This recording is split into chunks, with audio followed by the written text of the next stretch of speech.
It's Frank Ranks week number 12.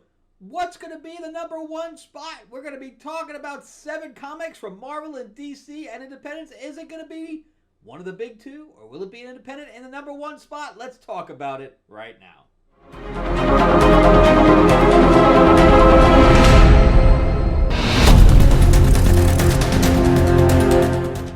Welcome back to the channel, everyone. Thank you so much for spending time with me as we rant about movies, comic books, and television shows, as well as the occasional board game.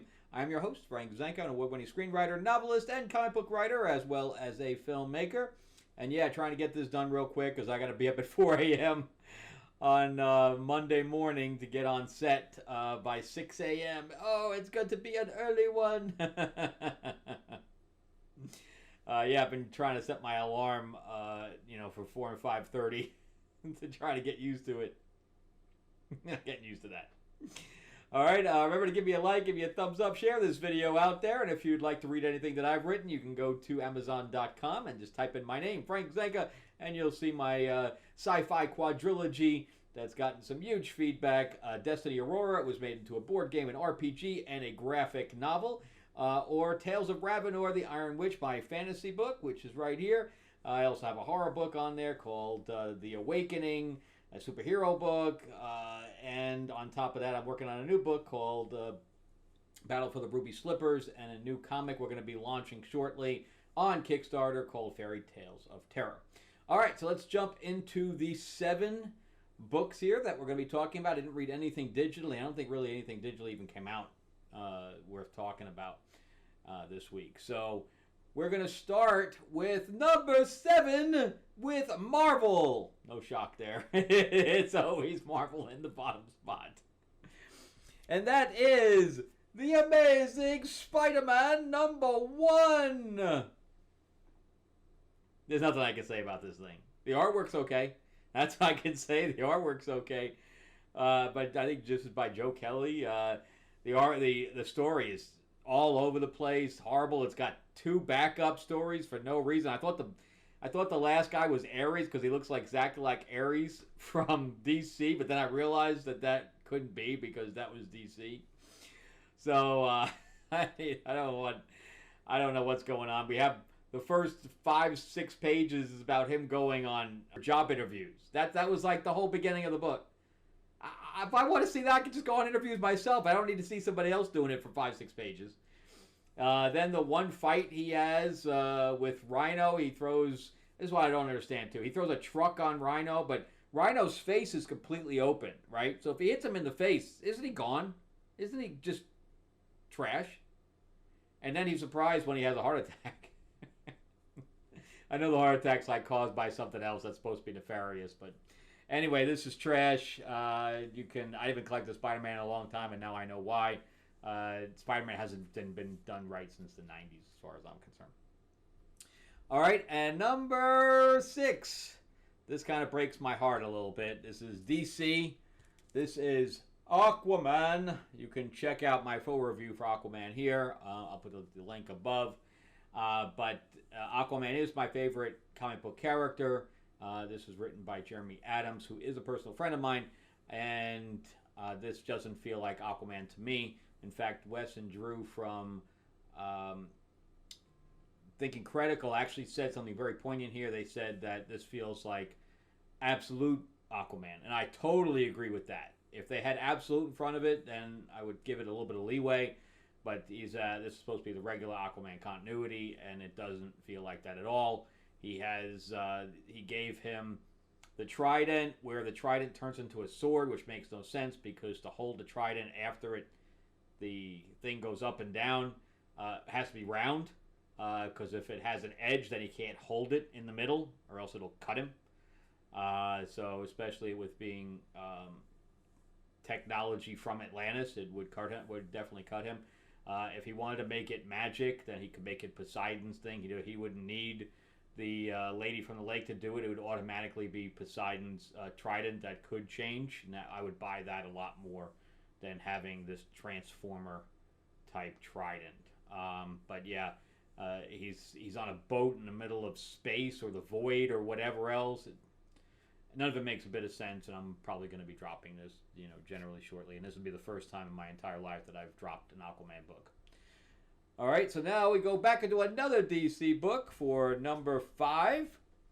We have DC versus Vampires World War V.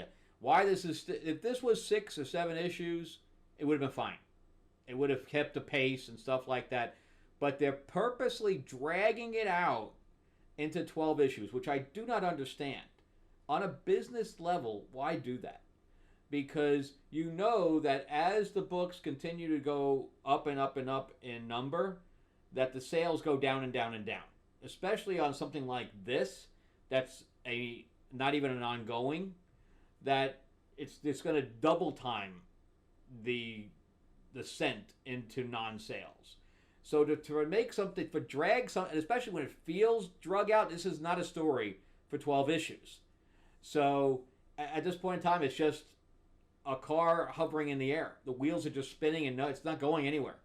And now there's so many characters in here already, and now they just threw the new gods in here for absolutely no reason. They don't need them in there. The storyline is about this child, and the child's not even in this thing. All right, and if we're having the Battle of the Queen is only in one panel. Batgirl, who is the Queen of the Vampires, is in one panel in the whole book. That tells you that you're off, you've gone, you've reared so far off the lane that your story is gone. It didn't even going where it was supposed to be starting from. So I don't know. If I only got it because it was a slow week. And it's on issue 8, but another 4 issues of this, I don't know. I may just wait until it comes out on trade and just see what happens, because I just don't care anymore. I've gotten to the point where I just don't care. All right, number 4. I just got this in the mail from Zenescope. It is called Terror and Fury, which is very interesting to me. So I got this from Kickstarter, and they didn't even bag and board it. All they did was wrap it in bubble wrap and stick it in the cardboard. It was semi-damaged when I got it. Like, the corner up here is damaged. I will never be buying anything from Kickstarter from Zenescope ever again if they don't give a crap about how they get. I package my stuff better than they did, and I'm a far smaller company than them. So if they don't give a shit about me, I don't give a shit about them. That's kind of how I feel about it. So, especially when I personally do it. They didn't sign it, nothing. There's absolutely nothing special about getting this from Kickstarter rather than just ordering it, from my shop. So this will be my last time I get anything from Zenescope from Kickstarter. But anyway, it's very interesting because this is, I guess these comic characters are public domain, because Black Terror... And then you have Miss Fury, who is also in the Green Hornet book right now, by Dynamite. So I guess they have to be, public domain by now. It's the only thing I can think of. But anyway, they updated the costume for Miss Fury, and because her original costume was black, which you can actually see in here. But I guess they were brought back from the dead, and they're in today's time, and they're fighting vampires. And the action's good, but it's all a tell, don't show, because he keeps talking about his past and all this stuff, but we don't see any of it. All it is them battling the vampires till they get to the boss at the end, and that's it. So it's not bad. The artwork is generally good. The action is generally good, but there's no story here. That's the part of the problem. It's not generating any story where their backstory is going to move into this part of the story. Although the main boss does know him, but there was no setup to that. If there was a setup to that, going, oh, here's this guy, but we didn't see any of it. Okay, so moving on to number 3, DC. So now, just so you know, we have one of each now. We have a DC, we have a Marvel, and we have an independent. So what order do you think they're going to go in? All right, so this one's DC. I said it ahead of time. I shouldn't have said it. But anyway, we have Batman and Robin. So this is good, but it's as an experimental issue because what we're talking about here is Batman finding or looking for Robin He's physically looking for Robin. He finds Robin's journal, which is a comic book that he drew. Okay, so he drew this comic book, but he made it Batman and Robin and Batman. So he swapped the names. And why would he do that? If anybody extraneous found this thing, if he had a friend come over to his house and say, "Hey, what's this?" Wouldn't that give away their secret, especially with the amount of detail he puts in about everything? So yeah, that should have been like a loose fictional character, like kind of loosely based on, where Damian just kind of created the character, but it was obviously Batman and Robin, but it could have been his imagination. It doesn't make any sense otherwise. But the entire book is like that. There's only a few pages that are actually the real, quote unquote, real world. Everything else is this thing. So I also feel like this is losing momentum too, not to the extent of DC versus vampires, but it is losing momentum. So Philip Kennedy Johnson has got to close this up, man. He's got to close it up. But this was an okay issue. It wasn't great. It wasn't as good as some of the other ones in the past. But I know other people liked it. But I think they could have limited that experimental side of having the hand drawn stuff by Damian to like half the book, and actually have the rest of the book continuing the story, which there isn't any. We don't even know about the memento. The villain is completely nebulous. We don't ever see anything that he does outside of he shows up for them and then poofs away. We know nothing about this character. So, anyway, moving on to number 2. So is it going to be Marvel or is it going to be an independent? It's going to be Marvel. Marvel. Jedi Knights, believe it or not, Star Wars that has been off the radar of just about everybody for quite a while, actually comes back up with Jedi Knights. Jedi Knights is actually written pretty well by Mark Guggenheim, who is mostly good. I have read some stuff like that, and I was like, like I did enjoy his Planet of the Apes and stuff like that. But this has characters that are recognizable. It's about the Jedi Council, but each story is about the missions that certain Jedi are paired up to go and deal with. And here they're dealing with a villain here who's doing experimental work on biological creatures who look like xenomorphs. They look like from Alien, which that's lazy to steal Alien, IDs right now about how the design work of Alien. Come on, design something else, man. Get off your freaking thing and design something. Don't steal. We have AI doing that enough.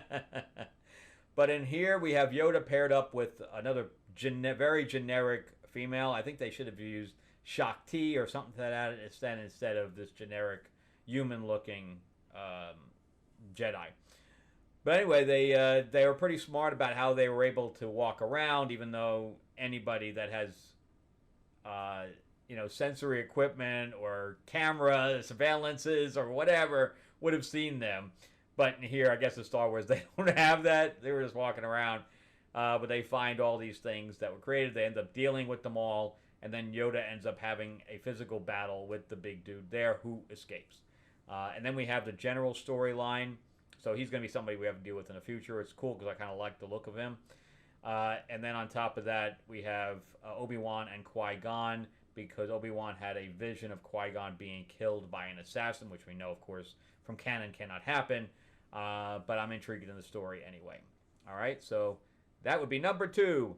So number 1, independent. Pumpkin, number 4, which I'm sure that nobody has heard of. This is a slasher book, and as you can see, it's also a Kickstarter book, and this is how it was delivered with the thing on the back, because you're going to notice that they are, I should probably do this because that's probably covered, with this on the back, plus 2 signatures, one here and one over here. That's how you do a Kickstarter book, not like Xenoscope did. But anyway, this is number 4. I really, really like this. In fact, I'd love to do a movie on this. It's a very generic slasher book.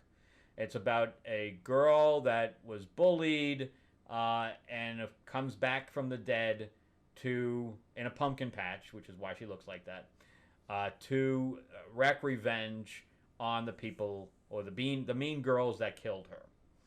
And some of it's pretty funny. In this case, she is fighting the main mean girl, even though there's a couple more out there. There's 2 more out there yet, so it'll probably end at issue 6, which is perfect. But I was kind of hoping for a little bit more gore here because some of it has been a little gory. Like this girl goes, "No, stop! You don't know who my dad is." She's like, "What are you gonna do? Sue me?" I was kind of hoping that she was like gonna cut off her hand or something like that, but she doesn't. She just does a little slice here, a little slice there until she stops moving. The funny part is that she's she says about her dad, because her dad is, I guess, powerful in some way, and she gets to like the room, like the bomb room or whatever it's called, but anyway, the panic room. He gets to the door of the panic room and she puts the code in, and the code doesn't work. So of course she gets killed, and as she's dying, she's like, "Leave me here because I want them to know that I died because they didn't give me the new code." And of course Pumpkin's like, her name is Paige. Of course Paige is like, "You died because of you. You didn't die because of them." So really good stuff. In fact, the other girl goes to the cops, and because it's Halloween, they don't believe her. She's like, "My friend was just killed." They're like, "Yeah, whatever, right?" Who was she killed by? This girl was like a pumpkin. Oh yeah, okay.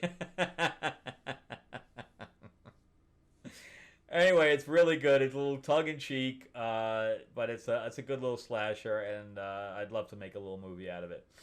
But anyway, that's it for me. Remember to give me a like, give me a thumbs up if you can. Wish me luck on my shoot for the next. I am first ADing on the next 2 weeks, and it is kind of like a Hallmarky type of movie. But anyway, so it's gonna be fun either way. The crew is really fun. All right. Also, remember to go to and share this video out there too. That would really help, as well as ringing that bell and getting notified about when I release videos every day. Of which now I'm not going to be doing that every day for the next couple of weeks, so I will be a little bit of hiatus. I'm kind of trying to compile enough videos to put out at least for the next few days after we start shooting. All right, and remember to go to Amazon.com and check out some of the stuff that I've written. Have an awesome week, and I will see you guys on the next time. All right.